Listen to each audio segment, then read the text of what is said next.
আপনারা জানেন আমাদের ভাই, আমাদের সহযোদ্ধা, ঢাকা বিশ্ববিদ্যালয়ের মেধাবী ছাত্রনেতা, এই জুলাইয়ের আন্দোলনের অগ্র সৈনিক শাহরিয়ার আলম শান্তকে নৃশংসভাবে ঢাকা বিশ্ববিদ্যালয় ক্যাম্পাসে হত্যা করেছে একদল দুর্বৃত্ত। ভাইরা, আমরা কি দেখতে পেলাম?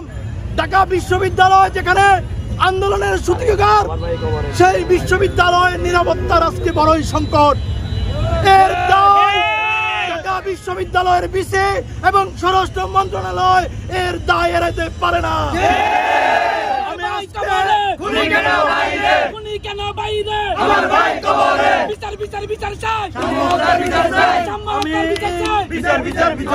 দেখতে পেলাম এই হত্যার তদন্ত নিয়ে গাফিলতি হচ্ছে।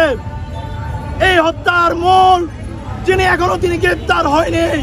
আমি আজকের এই প্রোগ্রাম থেকে দৃঢ়ভাবে হুঁশিয়ারি করে দিতে চাচ্ছি, ছাত্র দলের এই ভাইকে যারা হত্যা করেছে তাকে যদি অবিলম্বে গ্রেফতার না, শাস্তির মুখোমুখি না করে ছাত্র দলের কঠিন রূপ আপনারা দেখবেন।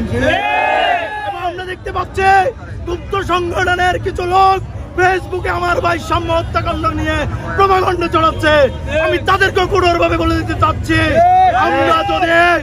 আমরা যদি আপনাদের বিরুদ্ধে দাঁড়াই, আপনাদের অস্তিত্ব সংকট হয়ে যাবে।